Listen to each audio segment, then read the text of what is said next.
and welcome back to Thematic Intelligence. At Global Data's Thematic Intelligence, we track over 100 tech, industry, ESG, and macro themes impacting all major sectors. I'm Carolina Pinto, and today I want to delve into the subject of disinformation. In the last macro episode, I spoke to Christopher Granville about this unprecedented year in democratic elections, and a big talking point, especially in the US elections, has been disinformation. So today I wanted to speak to two of our experts about the subject. First, I spoke to Amelia Afflick, our senior analyst in the Thematic Intelligence team, about how we define disinformation. Hi, Amelia. Thank you for coming on the podcast. How are you? I'm very well, Carolina. Thank you for having me. How are you doing? I'm good. Today we have a very important topic, and I know you're writing a report on it, and it's disinformation. Obviously, it's very scary, but could you just explain to our audience what is disinformation and how does it differ from other buzzwords like misinformation or fake news? So the terms disinformation and misinformation are often confused, but they represent distinct concepts within the false information realm. Disinformation is the deliberate creation of false information with the intent to cause harm. On the other hand, misinformation refers to the unintentional spread of false information. Disinformation typically originates from malicious actors who initiate widespread campaigns aimed at spreading false narratives. For example, a political opponent might fabricate falsehoods about the government and employ bots to disseminate these false messages to a large online audience, thereby launching a disinformation campaign. Misinformation arises when individuals unknowingly propagate false information, believing it to be true. And this can occur when people inadvertently share disinformation without recognizing its falsity. But misinformation also includes the spread of information that individuals genuinely believe to be accurate, such as incorrect health remedies for an illness, even when there is no malicious intent behind its spread. Yeah, that happened a lot during COVID, but disinformation has been around for a while, but it's quite hard to contextualize. And I don't mean to maybe sound stupid, but how much disinformation is there online? You're absolutely right. Disinformation has been around and has continued throughout history, and it seems to be more of an issue today given the online space.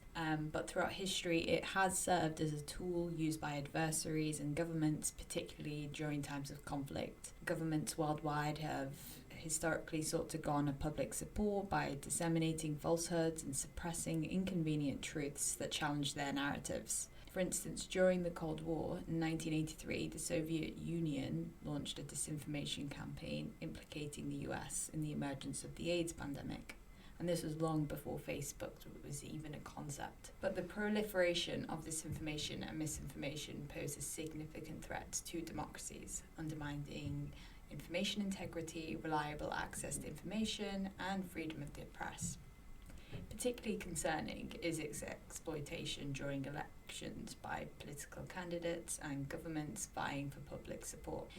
And technological advancements have exacerbated these issues, with AI-powered deepfakes becoming increasingly realistic and social media platforms serving as fertile grounds for their dissemination, especially with online echo chambers. And this is where people will just be in their own communities online and not being exposed to alternative views.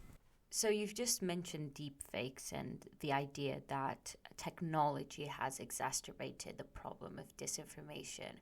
What do you mean by this? Oh, it definitely has. And I think this is where we're seeing the issues come at play and why it's so big in the landscape that we have at the moment. And it's exacerbated the threat in two major ways. So firstly, advancements in technology have enabled malicious actors to create increasingly sophisticated deepfakes and false content online, making fact-checking and verification more challenging. In 2023, Freedom House reported that Gen AI was utilized in at least 16 countries to sow doubt, smear opponents, or influence public debate. Authoritarian regimes have leveraged AI advancements to strengthen their censorship systems, with legal frameworks in at least 21 countries mandating or incentivizing digital platforms to employ machine learning to suppress dissenting political, social, and religious speech. And second of all, social media platforms have provided fertile ground for the spread of misinformation.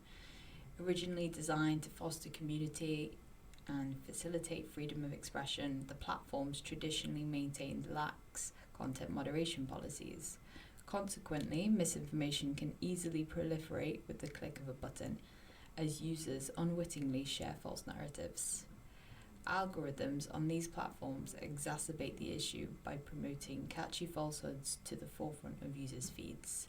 However, technology is being harnessed as part of the misinformation solution, with watermarking and provenance tools deployed by major tech firms to identify inauthentic content. Yes, I think that with a lot of other topics that we've had on the podcast, technology can a lot of the time exacerbate issues, but also help solve them. Thank you, Amelia, so much for your insights. Next, I spoke to Grace Fan. She is the head of global policy and disruptive themes at TS Lombard, an economic and investment strategy firm. Grace, thank you so much for coming on the podcast. How are you? Good. How are you? I'm good. Now, I just had my colleague Amelia explain what disinformation is, but a lot of the rhetoric around disinformation is around elections, specifically the US elections. And a couple of weeks ago, the big tech companies, that is the TikTok, Meta, Apple, Microsoft, all came out with a statement and united and pledged to address AI deepfakes and other disinformation ahead of the US elections.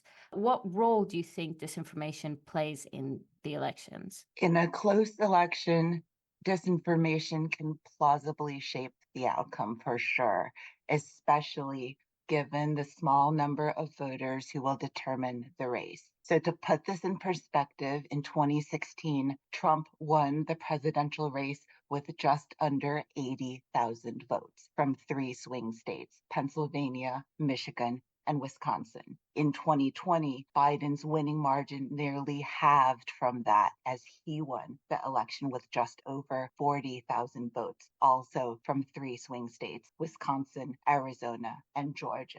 So now it is too early to say whether deepfakes or other disinformation will be a decisive factor in the race. But there are 2 other structural factors that make the disinformation threat far greater today, I would say, than in the past. First, the collapse of traditional media as a result of tech giants taking the lion's share of ad revenues has been a 2-decade trend. But the bottom really fell out starting last year and continuing this year with big cuts at the LA Times, the Washington Post, a dozen other top publishers, and much worse on the local level. Second, it's easy to shout at the social media platforms for their content moderation policies, but the fundamental problem remains system design. Their business models are built on engagement at any cost, which has helped to supercharge revenues and foster growing disinformation ecosystems because there is little liability and it can be monetized. This is not easy to fix without painful remedies ahead. But until Congress or the courts act, these problems will only continue and can be exploited by bad actors, whether they are nation states like Russia, via TikTok if Beijing so chooses, or domestic players looking to make a quick buck. Yeah, I think you're completely right. And I think now we have a better understanding of how disinformation impacts elections. But beyond the election itself, how can disinformation affect business practices? That's a good question. I would say that all firms should be aware that whether they are big or small, the tsunami of disinformation is here to stay. And in the world of AI, it is only going to get worse before it gets better. You name it, it's here. Credible deepfakes of top execs at your firms for the purposes of financial fraud, deepfake disinformation for the purposes of stock market manipulation, bad faith reputational attacks on top brand names. We've seen this in several occasions since the pandemic with 5G rollout and vaccine disinformation that has hurt Western brands, among other firms, with the latest Gen AI tools that include a big breakthrough in text to speech capabilities.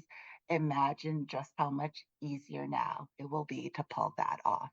But if this is such a big issue and it continues to be a big issue, what can business do to tackle misinformation or disinformation? Apologies. Well, both, right? Because they're both a problem. But in this particular case, if a firm is under attack, identify the problem. Is it someone trying to scam you out of money? Is it an influencer trying to send a political message? Is it a nation state actor or corporate rival trying to throw obstacles? Second, have a battle plan. Employee training is essential, and the C suite should be proactively prepared to respond in real time or see potentially material impact on their bottom line. Finally, I would add that reputable firms can be a positive force in society no matter where they fall on the political spectrum. If you are a firm with ad dollars to spend, audit where your ad dollars go. Demand transparency from digital ad exchanges. Disinformation thrives because disinformation is profitable. Make sure your dollars are not being used to feed known disinformation on social media platforms. That is very, very clear and concise advice. Thank you so much, Grace, for coming on the podcast. And for those who are interested in understanding how geopolitics plays a role in shaping our global economy, you can sign up to our webinar on the 21st of March at 4 p.m. London time. The registration link is in the description below. Thank you so much for listening. And from us at Thematic Intelligence, see you next time.